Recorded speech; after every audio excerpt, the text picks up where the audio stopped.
Assalamualaikum warahmatullahi wabarakatuh ya. Ketemu kembali ya dengan saya di channel Pangeran Surya Putung. Gimana kabarnya teman-teman, sehat? Mudah-mudahan selalu diberi kesehatan ya, dan dilancarkan semuanya.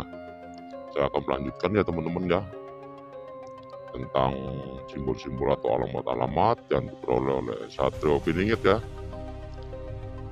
Jadi SP melihat ya sebuah lubang ya seperti goa ya teman-teman ya, yang berada di tepi jurang, dan di situ SP telah beristirahat ya teman-teman ya, sambil rebahan ya, menyandarkan dirinya ya. Setelah itu SP melihat kisahnya seorang nggak saya sebutkan ya di goa tersebut, dan pada akhirnya SP mengusap-ngusap batu-batuan yang ada di goa tersebut ya. Dan setelah mengusap-ngusapnya, SP diberi penglihatan atas apa yang telah terjadi dengan seseorang nggak saya sebutkan.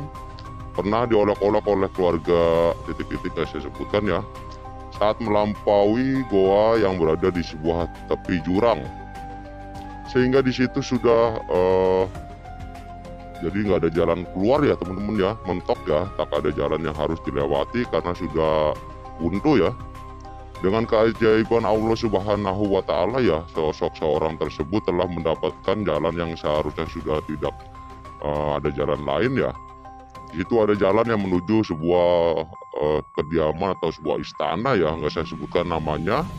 Dan disitulah seorang tersebut berkata, la haula wala quwata illa billah, dan akhirnya seorang lelaki tersebut selamat dari orang-orang mereka ya.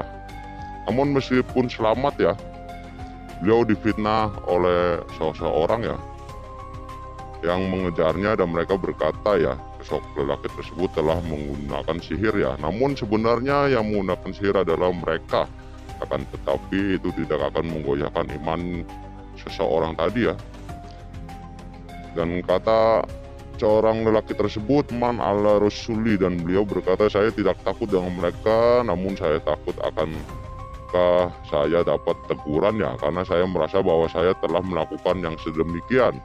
Dan paman, nggak saya sebutkan namanya, berkata, ya Allah, jangan kau menghukumku lebih awal. Dan disitu beliau mendapatkan wahyu dari Allah Subhanahu wa Ta'ala ya, mendapatkan wahyu dari Allah Subhanahu wa Ta'ala lewat turunnya gerimis di saat awan yang sangat cerah ya. Di situ beliau berkata, ya Rahman ya Malik. Dan juga di situ ya SP dan dengan kawan-kawannya melihat sebuah keris ya yang mempunyai look 9 ya teman-teman ya. Dan keris tersebut ada di sebuah makom para waliullah ya, dan keris tersebut ada bertuliskan ya, ada Arab ya, dan di sampingnya lagi bertuliskan seperti Honot Coroko. Dan SP memperingatkan kepada semua kawan-kawannya ya, SP berkata, sesuatu yang bukan milik kita janganlah kalian ambil atau memakainya, sebab kita tidak tahu rancangan siapa dan mereka dapat dari mana ya. Kita tidak tahu seperti apa dan mereka dapat dari mana, sebab itu semua yang tahu ya orang yang telah mengamalkannya. Takutnya apa yang kita ambil itu adalah untuk beliau yang menggunakan secara tidak sah atau tidak halal. Jika diambil pun belum tentu benar ya, apa yang kita lihat itu belum tentu baik di mata orang-orang. Lebih baik badan polos ya. Namun Allah Subhanahu wa Ta'ala selalu ada buat kita itu yang benar, tak perlulah kita resah. Sebab Allah itu maha tahu dan maha pelindung ya. Sebaik-baiknya jin dan sebaik-baiknya ilmu belum tentu menjamin untuk kita menuju jalan yang benar. Ingat, pegangan kita itu Allah Subhanahu wa Ta'ala ya, bukan benda ataupun sebuah amalan ya buat sesuatu tertentu ya teman-teman ya.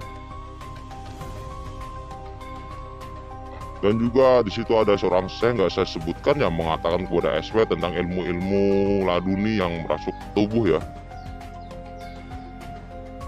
atau melekat dalam tubuh dalam satu langkah yang tidak bisa dibolehkan oleh seseorang ya, yang telah mengetahui sejarah tauhid itu dilarang keras untuk memikulnya ya, atau memukulnya. Sebab ilmu tauhid atau laduni itu adalah mutlak dari Allah Subhanahu wa Ta'ala ya. Sebab itu bukan karangan atau rancangan manusia atau amal-amalan yang manusia rancang.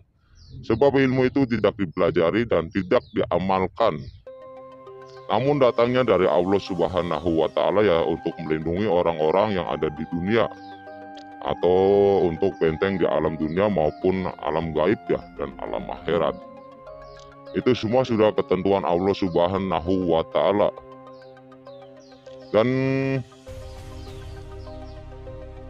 Dan ilmu ini tidak untuk main-main ya bagi yang ingin memilikinya ya, dan bukan sembarang orang.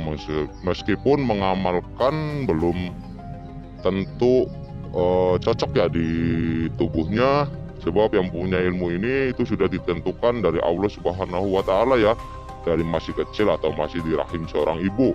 Mungkin saja bisa jika ingin memilikinya, namun alangkah kadarnya dari diri kita ya. Jadi bisa dibilang masuknya mungkin masuk di diri kita, namun tak sekuat yang sudah ditentukan dari Allah Subhanahu wa Ta'ala ya. Dan juga SP melihat ya seorang sosok perempuan ya, dengan wajah seperti orang yang sedang kesal atau lelah ya. Namun SP bertanya dan seorang sosok perempuan tersebut menjawabnya tentang seorang syekh, nggak saya sebutkan namanya ya. Dan disitu pun ada seorang nyimas dan seorang ratu ya. Mereka memberikan kode-kode yang telah diacuhkan oleh seorang syekh tersebut ya.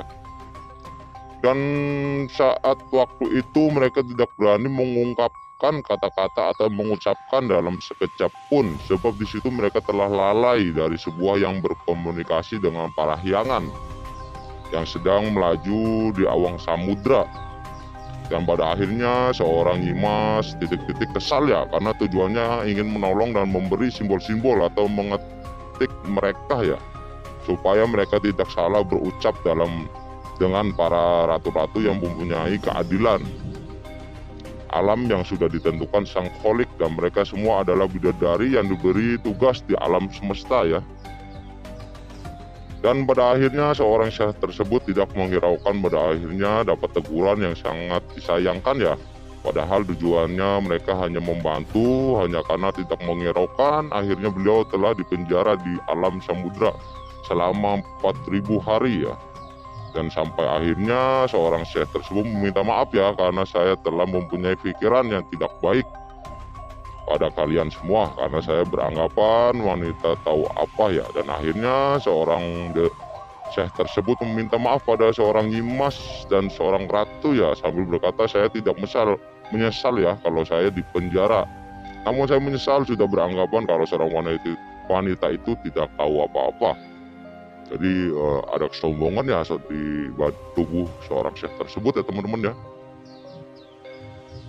Dan juga SP menasehati ya temannya yang sedang berguncang dengan akal pikir ya, yang tidak masuk akal, dan SP pun bilang jangan salahkan niat, karena niat itulah yang menggerakkan raga kita untuk bergerak. Namun di sini kan kita juga tahu bahwa Allah Subhanahu wa Ta'ala sudah memberikan daya pikir dan daya pandang ya. Apapun itu, asal semuanya itu untuk kebaikan, tidak masalah. Mengapa kamu menyalahkan niatnya?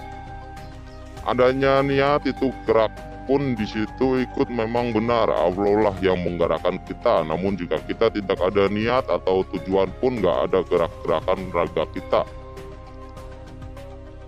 Jika tak ada niat dan nggak ada tujuan, siapa yang akan mendorong sebuah raga ya? Semuanya sudah diberi Allah Subhanahu wa Ta'ala ya, dan semuanya itu sudah diciptakan Allah Subhanahu wa Ta'ala.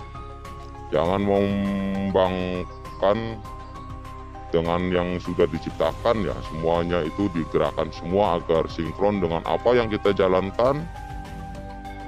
Apa yang kita jalankan baik maupun buruk itu tergantung kitanya ya. Jika niat kita baik, lakukanlah sebisa mungkin dan semaksimal mungkin. Namun jika niat kita tidak baik, lebih baik pikiran dan raga kita harus bisa mengontrolnya ya, supaya bisa mencegah dengan keburukan. Saya hanya memberi masukan, semua itu tergantung pada diri kalian semua. Oke, buat teman-teman ya, segitu dulu ya. Nanti kita balik lagi ke bagian-bagian selanjutnya ya. Kita kaji lagi, kita dalami lagi ya. Jadi daya pandang spiritual seseorang nggak sama ya teman-teman ya. Kita ambil yang baiknya, kita buang yang buruknya ya. Dan juga saya minta maaf kalau ada salah-salah kata ya. Saya minta maaf, anggap aja sebagai dongeng, nggak bisa dipercaya 100%. Oke, segitu dulu ya. Assalamualaikum warahmatullahi wabarakatuh.